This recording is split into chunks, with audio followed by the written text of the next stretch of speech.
Estamos de volta, que bom que estamos juntos na tarde desta terça-feira. Você deve imaginar o quanto um diagnóstico de câncer infanto-juvenil é difícil, né? Mesmo que você não conheça ninguém, não tenha casos na família, imagine uma criança, um adolescente, passar por um tratamento como esse. É um grande desafio.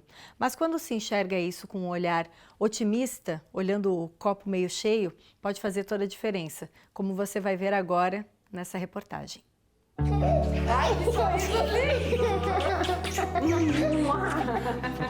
Repara na energia do Arthur. Que criança mais feliz.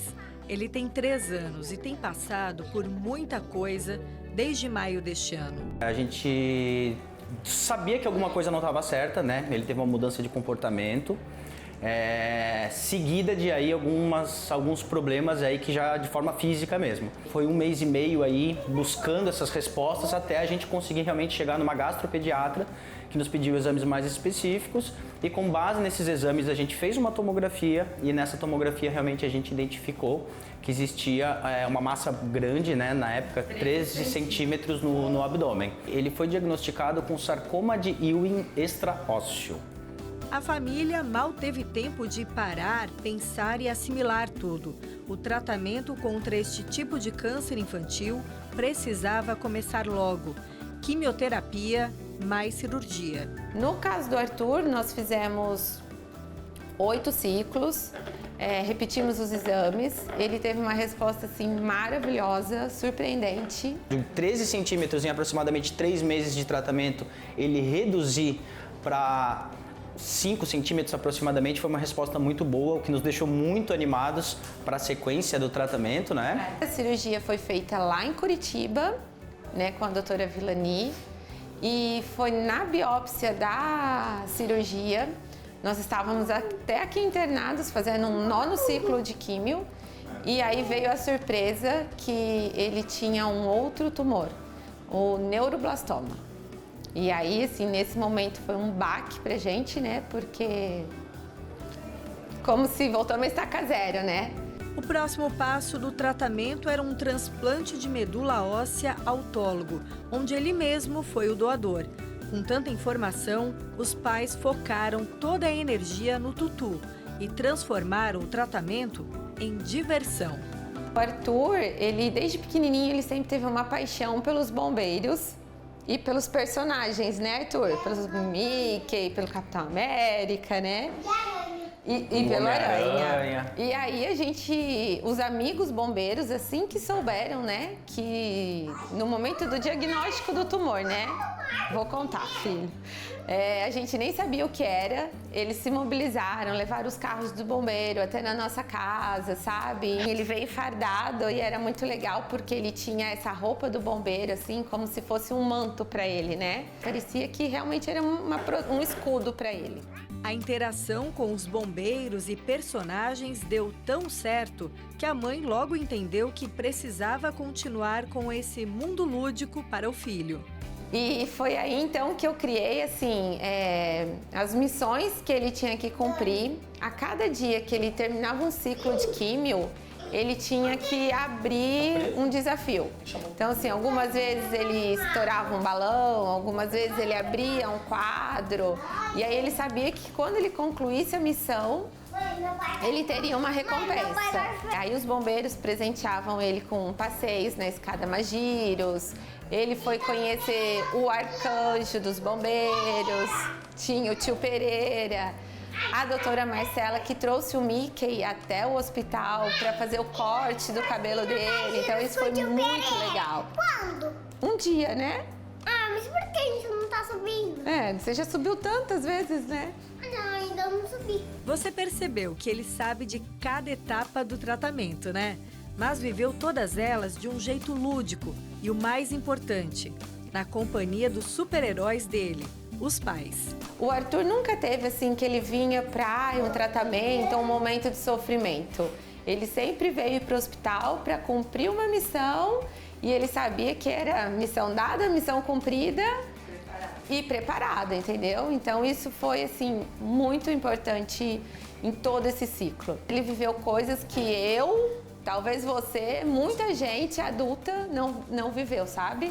Ele andou de helicóptero, de jet ski, ele pescou, foi ver dinossauro no pós-transplante, né? A gente se programou para sair a família inteira, falamos, não, agora nós vamos vestir a roupa de herói, né? E saímos os 3 fantasiados, o pai, a mãe e o Arthur, todos fantasiados, e assim, foi muito legal. Acreditar na cura do filho passou a ser o único pensamento do casal. Não tinha outro caminho. Eu nunca duvidei da cura do Arthur. Eu sempre tive muito medo do processo ser sofrido. Então, o que eu pensei? O que eu posso fazer é tentar transformar esse processo. E foi aí que veio todo esse mundo lúdico. Então, que eu acho que as pessoas, assim, o momento é difícil, é dolorido. Esse momento nosso agora do transplante mesmo, que a gente achava que ia ser difícil a cirurgia, a gente viu que o transplante foi muito mais difícil, mas por outro lado, assim, foi até muito mais rápido do que a gente esperava. Então, assim, a gente tem medo do desconhecido, a gente tem medo da doença, mas eu acho que assim, a gente tem que ter a coragem de enfrentar e levar isso tudo como um aprendizado, sabe? A gente sofreu muito, mas a gente foi muito feliz, né? A gente teve experiências assim que o Arthur vai levar para sempre.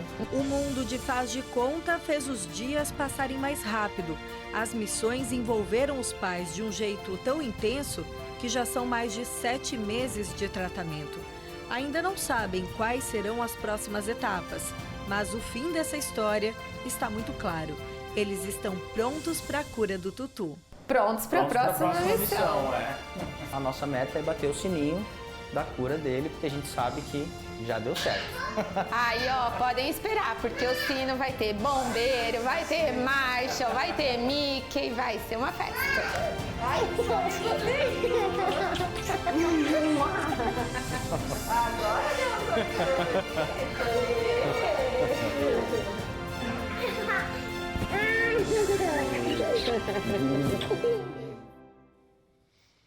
Eu fiquei emocionada desde o começo quando eu soube dessa história. A gente viu aí um grande exemplo, né, do quanto olhar, né, para uma doença, para uma situação difícil, com um olhar de amor, um olhar transformador, pode fazer toda a diferença. E a gente sabe que tem um tratamento muito complexo por trás, né, desse tratamento e dessas iniciativas que a gente viu aí. Então, essa forma otimista para o tratamento ajuda muito, faz toda a diferença. Tudo isso se completa um atendimento multidisciplinar. Atualmente, 7 pacientes estão em tratamento na Oncologia Pediátrica do Hospital Santa Catarina, aqui em Blumenau, e nós fomos conhecer mais detalhes também. Aqui no Hospital Santa Catarina existe um box pediátrico dentro do setor de oncologia do hospital. E, claro, uma equipe multidisciplinar para poder atender esse paciente. Aqui comigo eu estou com a Andréa, que é enfermeira. Andréa, como que é esse atendimento para o paciente da pediatria oncológica? Então, nós recebemos os pacientes, né, acomodamos ele nesse box, que ele é específico para criança, né, como você já disse. Ele é totalmente lúdico, como a gente pode ver, para a criança se sentir mais à vontade, mais confortável aqui durante todo o tratamento, né, acomoda tanto a criança quanto os pais. Que tipo de procedimentos são feitos aqui?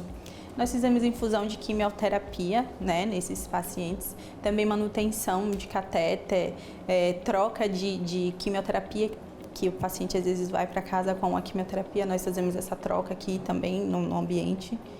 Vocês da enfermagem passam muito tempo com o paciente da oncologia, né? Como que é essa relação também?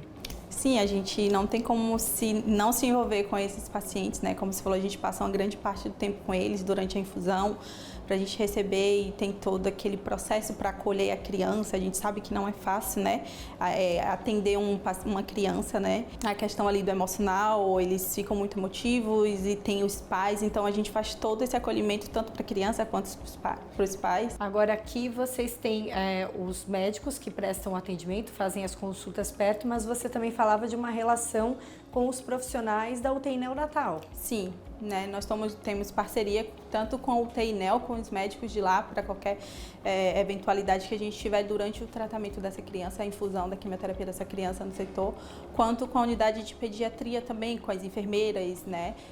quando a gente precisa para funcionar uma veia, que elas têm mais acesso com criança do que a gente, então elas estão sempre disponíveis e a gente sempre tem essa troca. E você se surpreende com a força dos pacientes? Com certeza são os mais fortes, absoluta. As crianças são sensacionais. A força de vontade de viver delas é sensacional. E como é quando está curado? Quando eles saem daqui, dão aquele abraço na equipe de enfermagem, nos profissionais? Acho que é a maior conquista, né? A vitória assim, que a gente tem. É maravilhoso.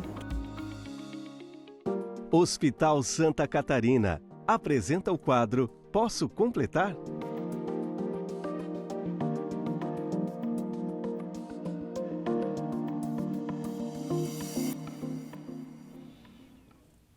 Agora, para completar a nossa reportagem, esclarecer melhor o assunto para você, temos aqui a doutora Marcela de Moraes Barros Souza, oncopediatra, a médica do Hospital Santa Catarina, o único que cuida da sua saúde por completo. Doutora, boa tarde, bem-vinda. Boa tarde, obrigada. Doutora Marcela, começo com uma pergunta. Qual é a diferença entre o câncer infanto-juvenil e um câncer num paciente adulto?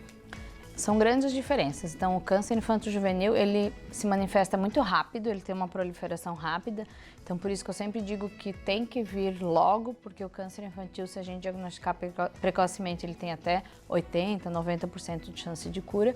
E o câncer de adulto é um pouco mais indolente, crescimento mais lento. Então, eles acabam fazendo o diagnóstico um pouco mais tarde e a taxa de cura não é tão boa quanto do câncer infantil.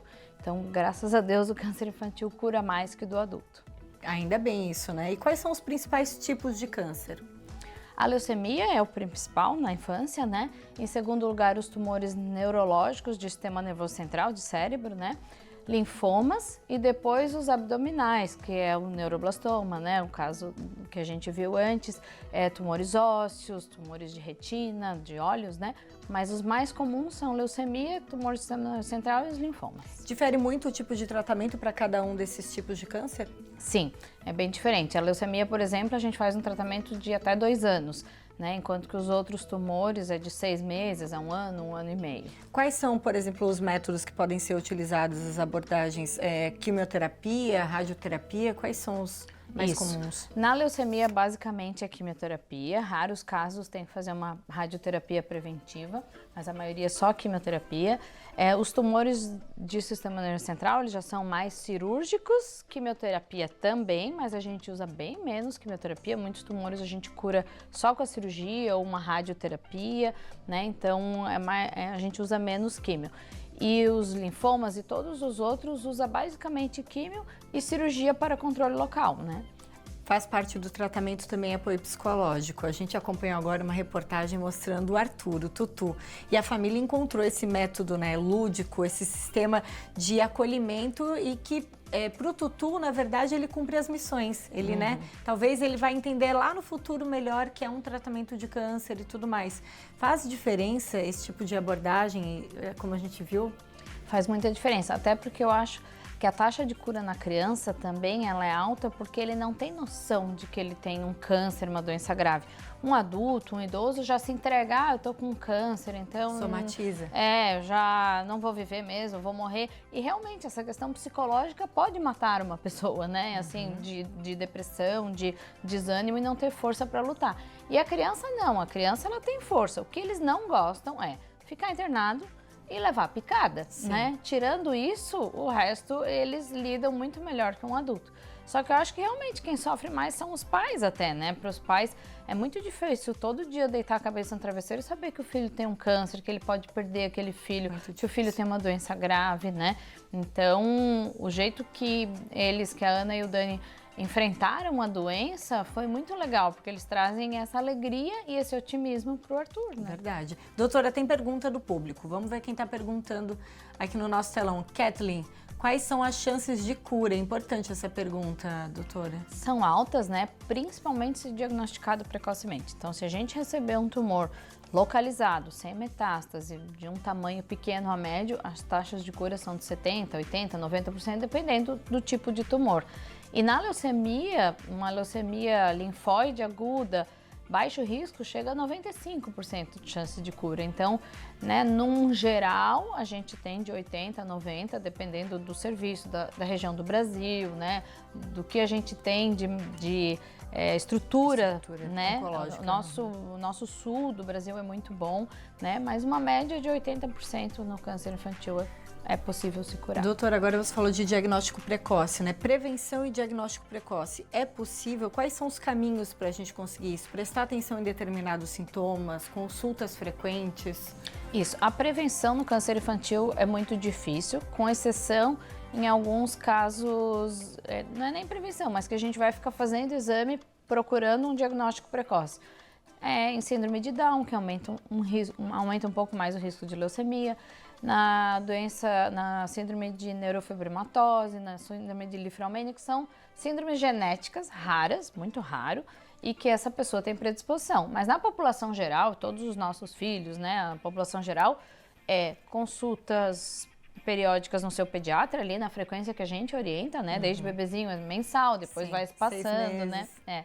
E estar atento ao seu filho, porque eu sempre falo em toda entrevista que a gente conhece o nosso filho.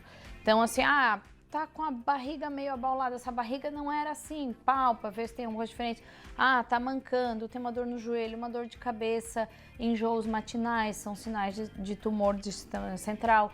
Na leucemia, palidez, fraqueza, cansaço, uma criança que corria, pulava o dia inteiro, agora ele só fica deitado no sofá. Sempre lembrando que as viroses podem também dão isso, mas né? dá 5 dias, né? No máximo, a gente sempre fala, né?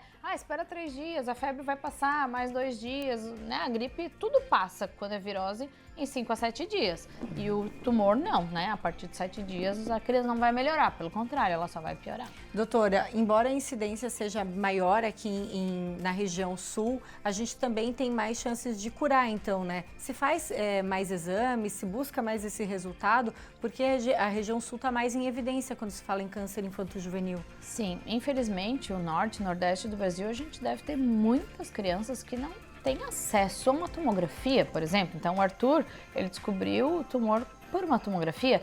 E tem crianças que para chegar a conseguir fazer uma tomografia, deve ter que pegar um barco e depois pegar um transporte. Então, assim, no sul do Brasil, a gente tem uma medicina de qualidade. As pessoas reclamam muitas vezes, da fila do Santo Antônio, da demora do atendimento. Mas a nossa saúde no sul do Brasil, em geral, eu fiz residência no Paraná, né, em Curitiba, e trabalhei a vida toda aqui em Santa Catarina, ela é muito boa. Então, a gente tem um acesso rápido a médicos competentes, médicos bem formados, ressonâncias, tomografias, PET scan, a gente tem tudo aqui, não nos falta nada. E isso facilita, então, que as chances de cura sejam, como a gente comentou, né, elevadas aqui na nossa região também, né? Isso, porque eles chegam cedo, a gente consegue os exames logo. O pessoal da radiologia lá de Santa Catarina não deve me aguentar, porque tem que fazer essa tomografia amanhã, no máximo. A gente sempre... Parece que a gente corre contra o tempo, assim, né? A Ana e o Dani sabem, assim, não, tem que fazer para ontem, né? Então, tudo a gente acelera na criança. Sim. E é legal que o pessoal do hospital, do agendamento, eles sabem o quanto isso é importante. Eles chegam a desmarcar, então, você, Vanessa, tinha uma ressonância do teu ombro que tu tá com dor. Ô, Vanessa, a gente tem uma criança com câncer, você topa trocar o horário? Claro que eu topo, né? Então, eles acabam trocando, é muito legal, todo mundo ajuda. Que bom. Doutora, a gente tem agora mais uma mensagem, é isso? Edna, parabéns por essa belíssima e emocionante reportagem sobre o Tutu. Tem mais gente aí acompanhando, a Edna mandou mensagem pra gente. Doutora Marcela também cuida do tratamento, né, do Tutu e de tantos outros, né, pacientes em tratamento de câncer oncológico pediátrico aqui na cidade, né? Sim, a gente na cidade toda, né, entre o Santo Antônio e Santa Catarina, a gente tem praticamente 40 crianças em tratamento. E a gente só torce para que elas possam depois bater o sininho e seguir com a vida, com todas as oportunidades que virão, né? Isso mesmo. Obrigada, doutora Marcela, pela presença aqui no Ver Mais, para a gente falar desse tema que é tão importante. Obrigada.